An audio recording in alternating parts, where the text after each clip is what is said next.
Shalom. First and foremost, I want to give all praises to Yahweh Bahashem Yahushai, Bahashem Rakakadash. Double honors to the apostles, the elders of GMS who rule well. Peace and salutations to the like Akim on the four corners pushing the truth and sincerity. Peace be unto you. This is a video I want to do an article because the hot topic right now is this government shutdown. And anything bad happening to Babylon is we praise the Most High for it, because this is our prison, this is our hell, this is our captivity.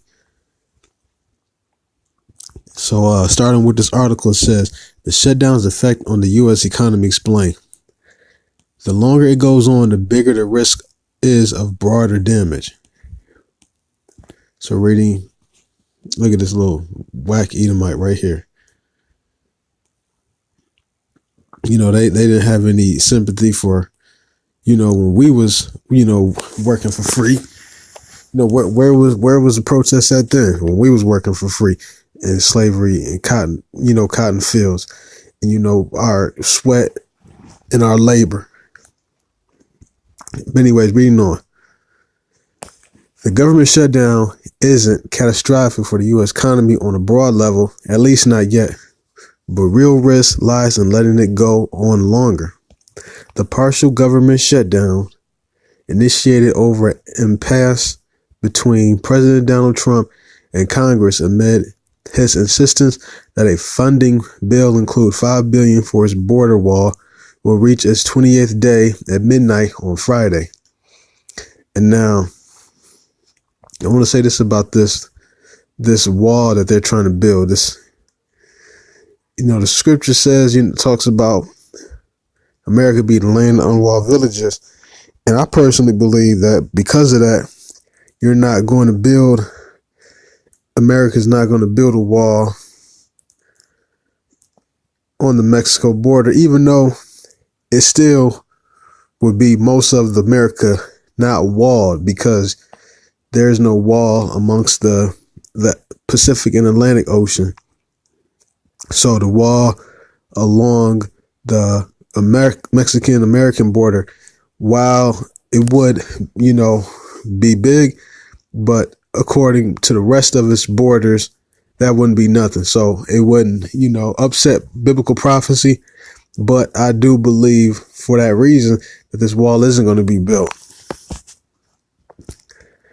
I'm reading on. It says President Donald Trump and Congress amid his insistence that a funding bill include $5 billion for his border wall will reach its 28th day at midnight on Friday. As a result of the shutdown, some 80,000 federal government workers have been furloughed or are forced to work without pay. And an estimated 4 million contractors could be affected. Small business aren't getting loans, private companies aren't going public, and federal courts are running out of money. So the Babylon is basically hurting itself because it wants to build a wall to prevent the Israelites from entering land that belonged to them anyways. If you look at history, some parts of, I want to say Texas, maybe California, Arizona used to belong to the Issachar, or your so-called Mexicans. And so Esau, being the devil that he is, he removed landmarks and named countries after his own name. So just because Esau decides to, steal land and rename it, that does not give him permission to, he's not the authority, shall I say, of who belongs where. The Most High said this world belongs, he gave the world for our sakes. So anywhere Israelite stands, he's more entitled to that ground than any Caucasoid. So building up a wall to prevent, us Israelites from moving into any part of the land. That's you basically what I'm saying is they're not only is it arrogant, but they're what's the word? They're trying to, they're still in the land, but they're trying to, take claim as if the entitlement. That's the word. They're feeling entitled, to that, just like how they felt entitled to their birthright. That land is not them, theirs.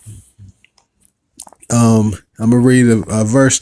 This is in Sirach 47 and verse 13. It says, Solomon reigned in a peaceable time and was honored. So Solomon reigned in a peaceable time. He was a king. Donald Trump, he's a president. He's masquerading as a king.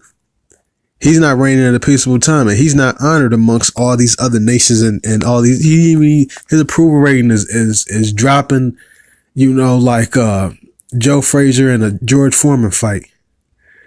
This is 47 and 13 again from the top. Says Solomon reigned in a peaceable time, and he was honored. For God made all quiet For God made all quiet round about him, that he might build an house in his name and prepare his sanctuary forever. And so is the Most High making everything quiet around Donald Trump. Everything is kicking up. You got the Brexit that he even mentions here in this article. I'm not going to read the whole article because this whole article is very, very long, because, every prophecy is starting to ramp up. And this is beautiful.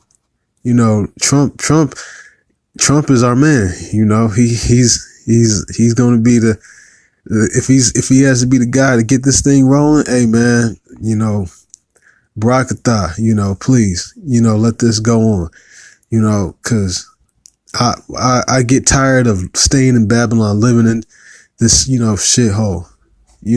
I hate the stony heart. This is one of the main things I've been hating lately, is I hate the stony heart. I hate, walking past Jake and seeing Jake in this poor state, and you can't even embrace him and give him, the tender love.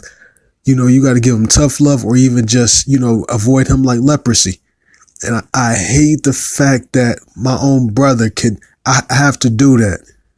I hate that. I want this fleshly heart where, I can not only love my brothers like that, but I can receive and expect the same type of love from my brothers. Okay. And, reading on, it says, the longer it goes on, the bigger the risk is of a broader damage. Ian Shepherdson, an economist at research firm Pantheon Economics, told me if the shutdown lasts for the whole quarter, it won't be trivial. Federal government workers will eventually get back pay when the shutdown ends. When the shutdown ends, we hoping that it doesn't end at all. I hope this shutdown leads and goes into something, bigger, and deeper. Reading on, it says federal government workers will eventually get back pay when the shutdown ends. And also that's, the EBT cards, they're talking about even, stopping that. They said that could be shut down in March. The scripture says, we will be fed by the serpent, but doesn't mean the serpent going to feed us forever, because eventually, according to biblical prophecy, there's going to be a famine in the land. You read that in Amos chapter Salakia. No, that's the famine of the word, but you read about famine. Let me see if I can find a famine scripture for you, Akim, before I close out, because there's a few famine scriptures. What I'm thinking about in Isaiah 47.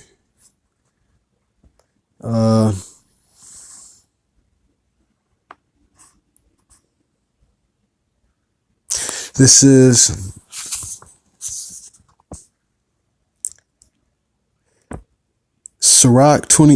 Sirach 16 and verse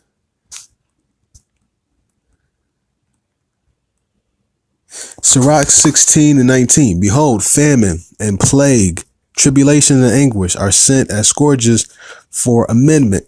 So famine, that's one of the ways the Most High has consistently, plagued nations, even Israel. And it's not guaranteed that this place that the government is going to open up, they're ever going to get their back pay. That's not guaranteed. The angels, Yahushua knows, Yahweh knows. Only thing that Yahushua don't know is the day and the hour, even of his own return. So on that note, we give all praises to Yahweh, Bahashem, Yahushua, Bahashem, Rakah Kadash. Double honors to the apostles and elders who were well. Peace and peace and salutation to the light Akim in the four corners, pushing the truth and sincerity. Peace to you and Shalom.